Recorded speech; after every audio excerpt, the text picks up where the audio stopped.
बच्चों, आज हम आप लोगों को सांख्यिकी स्टैटिक्स 14.1 14.1 एक्सरसाइज कराने वाले हैं। आप लोग इसको ध्यान से देखिए। पिछले एपिसोड में हमने इंट्रोडक्शन ऑफ स्टैटिक्स, सांख्यिकी क्या है, सांख्यिकी के बारे में काफ़ी अच्छे विस्तार से हमने आपको बताया था। जो लोग नए होंगे तो मेरे पिछले एपिसोड को, पिछले वीडियो को देख सकते हैं वहाँ से और अपनी जानकारी प्राप्त कर सकते हैं। मेरे प्यारे बच्चों, आज हम आपको प्रश्नावली 14.1 एनसीईआरटी बुक से सीबीएसई बोर्ड और यूपी बोर्ड, किसी भी बोर्ड के लिए, अब तो एनसीईआरटी की बुक एक ही हो गई है, सबके लिए है। आप सभी लोग इसको ध्यान से देखेंगे। मैंने सांख्यिकी स्टैटिक्स के बारे में इंट्रोडक्शन वगैरह बता दिया था आपको, और आप जो है इस एक्सरसाइज को कराने के पहले एक और रिक्वेस्ट करेंगे, जितने लोग नए हों या जिन्होंने मेरा चैनल अभी तक सब्सक्राइब ना किया हो वो सब्सक्राइब करना ना भूलें, ताकि आने वाले दिनों में आपको वीडियो हमारा या जो भी पढ़ाई संबंधित रहेगा आपको मिलता रहे और उसको अवसर आप प्राप्त कर सकें और उसका लाभ आप उठा सकें। बच्चों, जैसा हम आपको बताते हैं, जैसे प्रश्नावली 14.1 है, मेरे पास बुक है और हम बुक में बताते हैं आपको। जैसे यहाँ पे दिया हुआ है प्रश्नावली 14.1, इसमें दिया है उन आंकड़ों के 5 उदाहरण दीजिए। क्वेश्चन नंबर 1, उन आंकड़ों के, इस क्वेश्चन है, उन आंकड़ों के 5 उदाहरण दीजिए जिन्हें आप अपने सदैव दैनिक जीवन में एकत्रित कर सकते हैं। समझ रहे हैं? उन आंकड़ों के 5 उदाहरण, हमको 5 उदाहरण दे देते हैं। 5 उदाहरण क्या हैं जो अपने दैनिक जीवन में एकत्रित कर सकते हैं। जो आप 5 उदाहरण ऐसे बताने हैं जो आप अपने निजी जिंदगी में, अपने जीवन में आप इकट्ठा कर सकते हैं, आप बता सकते हैं। तो वो 5 उदाहरण क्या होंगे, उनके बारे में आपको बताना है। अब आपको बच्चों हम ये 5 उदाहरण बताने वाले हैं। क्वेश्चन नंबर 1 है, ध्यान से देखिए। जैसे 1 का 5 उदाहरण देना, तो हमारा फर्स्ट है बच्चों। नंबर 1 हम दे सकते हैं, जैसे अपनी कक्षा में छात्रों की संख्या। ये हमारा फर्स्ट उदाहरण हो सकता है बच्चों। सेकंड उदाहरण हो सकता है अपने विद्यालय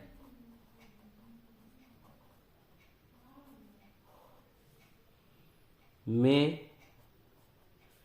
पंखों की संख्या। ये हमारा सेकंड उदाहरण हो सकता है। अभी हम आपको समझाते हैं पूरी तरह।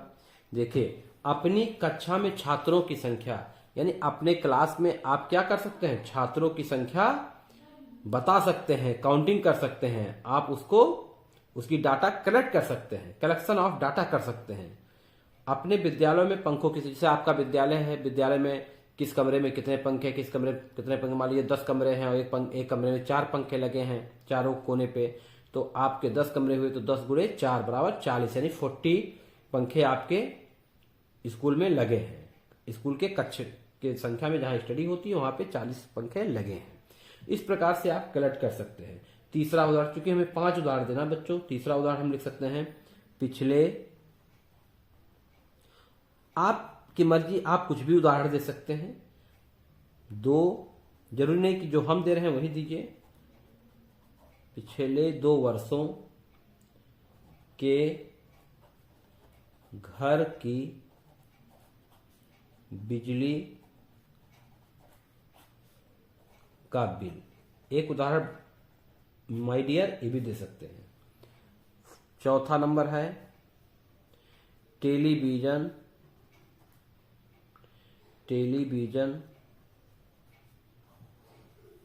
या समाचार पत्र समाचार पत्र, पत्रों कर दीजिए, समाचार पत्रों से प्राप्त चुनाव के परिणाम। और आखिरी और पांचवा, क्योंकि 5 ही कहा गया है तो हम 5 ही उदाहरण देंगे, आपकी टेक्स्ट बुक में यही दिया है। शैक्षिक सर्वेक्षण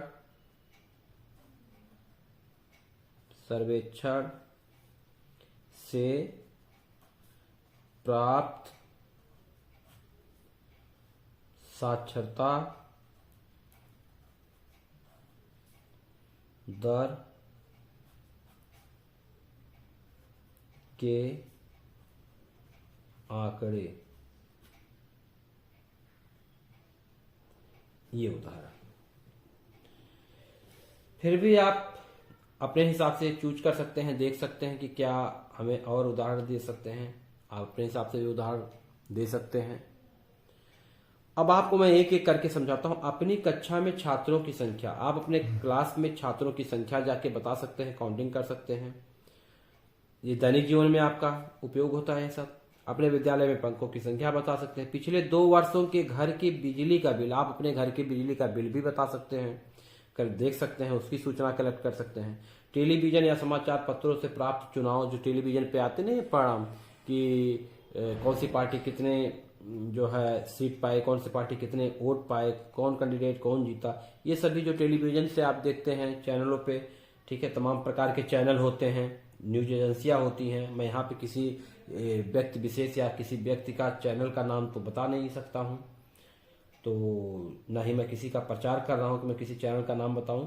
तो जो है किसी भी टेलीविजन या समाचार पत्रों से, आप न्यूज़पेपर से भी प्राप्त कर सकते हैं, चुनाव का परिणाम क्या है वो भी कलेक्ट कर सकते हैं, जानकारी हासिल कर सकते हैं। शैक्षिक सर्वेक्षण से प्राप्त साक्षरता दर के आंकड़े, जो शैक्षिक मतलब सर्वेक्षण, जो सर्वेक्षण होता है कि कितने साक्षर हैं, कितने शिक्षित हैं, कितने अशिक्षित हैं, ये भी एक आंकड़ा गवर्नमेंट कलेक्ट करती है। ये भी आप जो है इस आंकड़े को भी आप कलेक्ट कर सकते हैं, ठीक है। इस प्रकार से हमारे 5 अपने दैनिक कार्यों से एकत्रित किए जाने वाले आंकड़ों के 5 उदाहरण हैं, ठीक है। क्वेश्चन नंबर 1 है एक्सरसाइज 14.1 का पहला क्वेश्चन। अब हम बात करते हैं इसके क्वेश्चन नंबर 2, क्योंकि इस एक्सरसाइज में बच्चों 2 ही एक्सरसाइज है।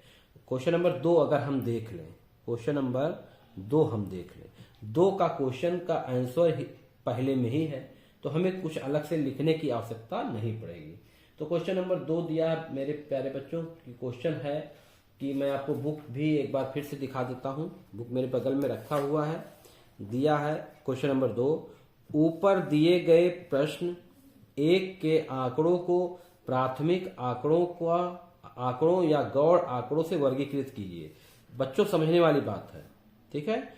यहां देखिए, प्राथमिक आंकड़ा और गौड़ आंकड़ा में वर्गीकृत कीजिए, मतलब क्या है, प्राइमरी और ये सेकेंडरी पूछ रहा है। प्राइमरी डाटा और सेकेंडरी डाटा, तो मैंने पिछले वीडियो में पढ़ाया था, आपको बहुत अच्छे से बताया था कि मेरा प्राइमरी डाटा क्या है और सेकेंडरी डाटा क्या है, ये मैंने बताया था। तो आप वहां से भी देख सकते हैं। फिर भी मैं एक बार आपसे बताने की फिर दोबारा मैं प्रयास करता हूं कि दोबारा मैं आपको बता दूं, ठीक है बच्चों। अब देखिए, मैं यहां क्वेश्चन नंबर 2 में प्राथमिक या प्राइमरी बात एक ही है, प्राइमरी डाटा ये चीज, और सेकेंडरी मतलब गौड़, इसको गौड़ हिंदी में गौड़ पढ़ते हैं और अंग्रेजी में सेकेंडरी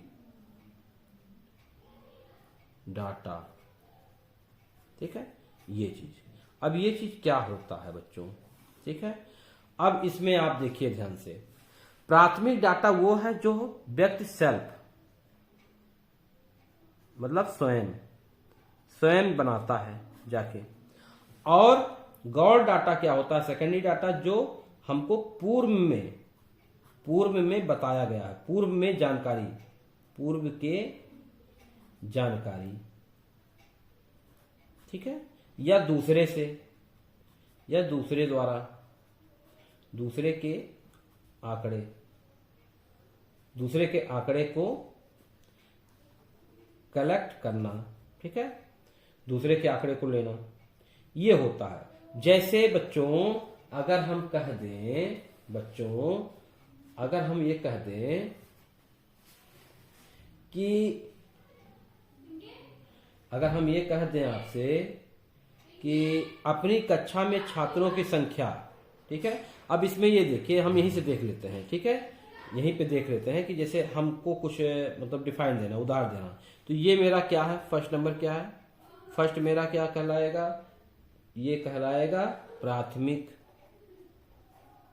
मैं क्वेश्चन नंबर 1 को ही दो का आंसर इसी में बता दे रहा हूं, आप यहां लिख देंगे प्राइमरी डाटा डाल के हेडिंग, और उसके 2-3 एग्जाम्पल और यहाँ पे डाल देंगे, प्राइमरी में ये एग्जाम्पल यहाँ डाल देंगे, ऐसे डाल देंगे कि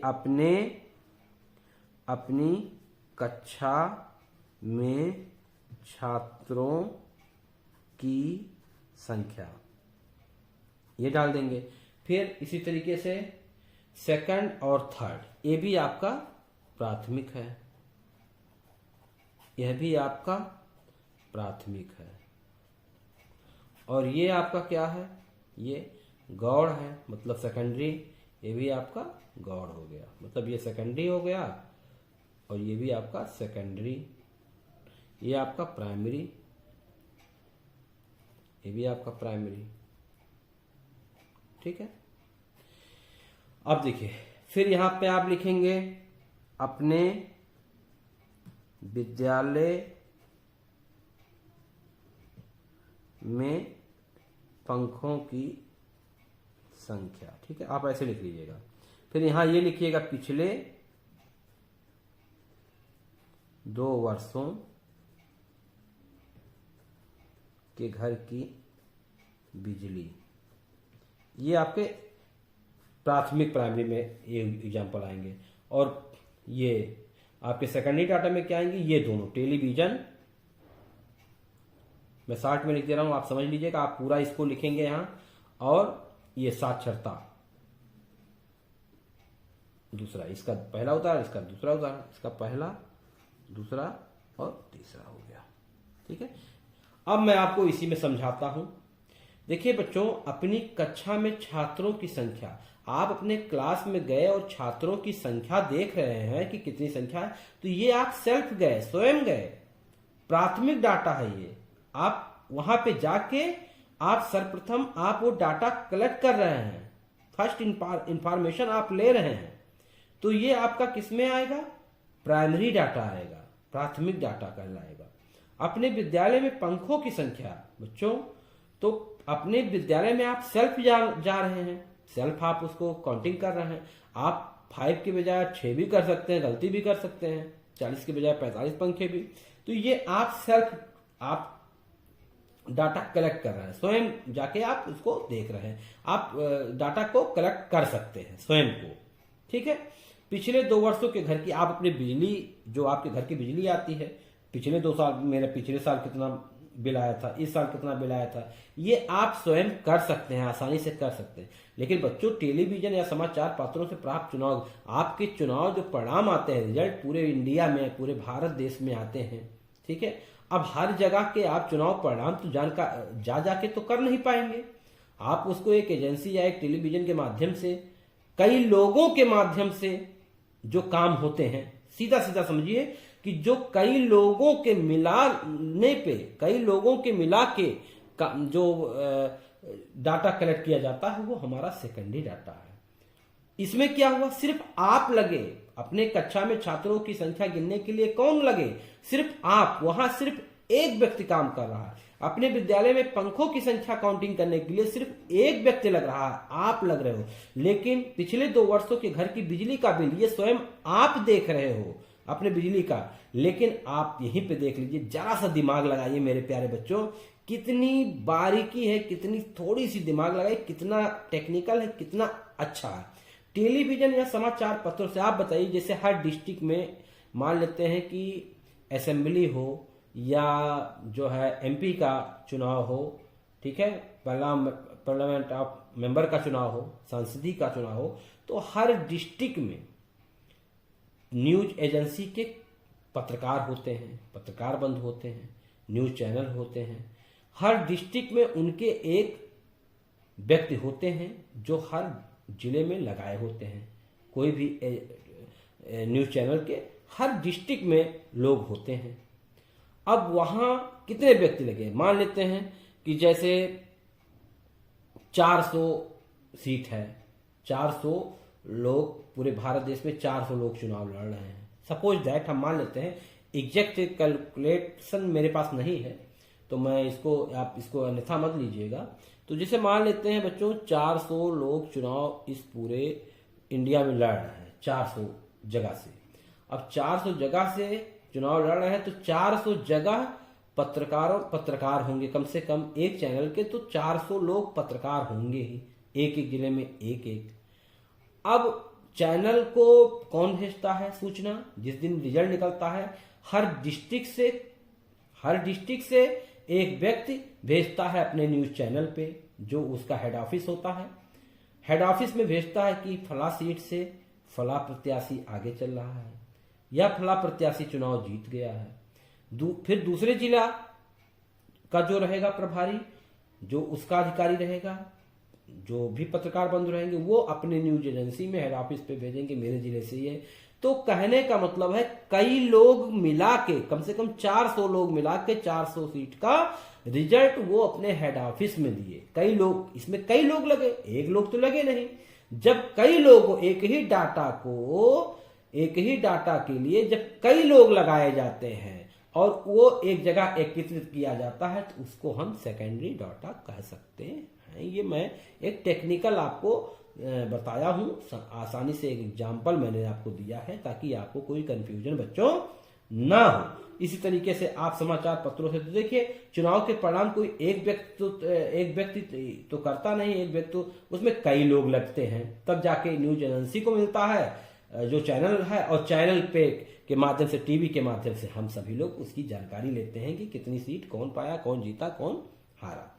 इसी तरीके से शैक्षिक सर्वेक्षण से प्राप्त साक्षरता दर, देखिए साक्षरता दर हम पूरे भारत का अकेले तो निकाल सकते नहीं, उसमें कई लोग लगते हैं, गांव-गांव सर्वे होता है, गांव-गांव होता है कौन शिक्षित है कौन अशिक्षित है, कई कर्मचारी लगते हैं, कई लोग लगते हैं, तो सब अपने अपने डाटा को भेजते हैं और सारे डाटा को भारत सरकार कलेक्ट करती है और उन्हीं के माध्यम से टेलीविजन या उसके माध्यम से हम लोग जानते हैं कि किस डिस्ट्रिक्ट में कितने साक्षर हैं, किस गांव में कितने साक्षर हैं, कितने असाक्षर हैं। ये सारे चीजें जो डाटा होती है हम स्वयं सिंगल इंसान या एक व्यक्ति नहीं बता सकता है, इसमें कई लोग लगते हैं।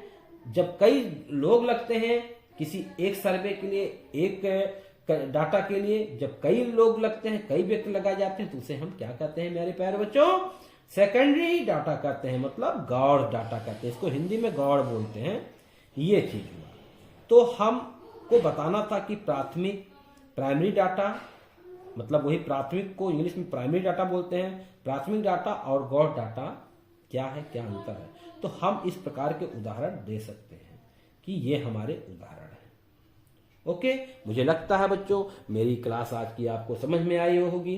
प्राइमरी डाटा और सेकेंडरी डाटा में काफी डीपली मैंने बता दिया आप सबको, आपको समझ में ये चैप्टर जरूर आया होगा। अगले चैप्टर में 14.2 14.2 एक्सरसाइज जल्द ही लेके हाजिर होऊंगा ताकि आप उसको भी पढ़ें और लाभ उठाएं। मैं अपना पूरा 100% देने की कोशिश करता हूं, लेकिन प्लीज एक रिक्वेस्ट है आपसे, जिन्होंने मेरे चैनल को सब्सक्राइब ना किया हो, ज्यादा से ज्यादा मेरे चैनल को सर्वे जो है आप शेयर कीजिए, कमेंट कीजिए। कोई और भी जानकारी लेना हो तो मेरे पास कमेंट कीजिए, या कुछ राय अपनी देनी हो तो मुझे कमेंट कीजिए, मुझे बहुत अच्छा लगेगा। और आप सभी मेरे चैनल को सब्सक्राइब अपने दोस्तों, अपने परिवार सबसे करवाइए, ताकि ये आपका चैनल है और आने वाले दिनों में आप इससे काफ़ी लाभ उठाने वाले हैं। थैंक यू वेरी मच, बहुत बहुत धन्यवाद।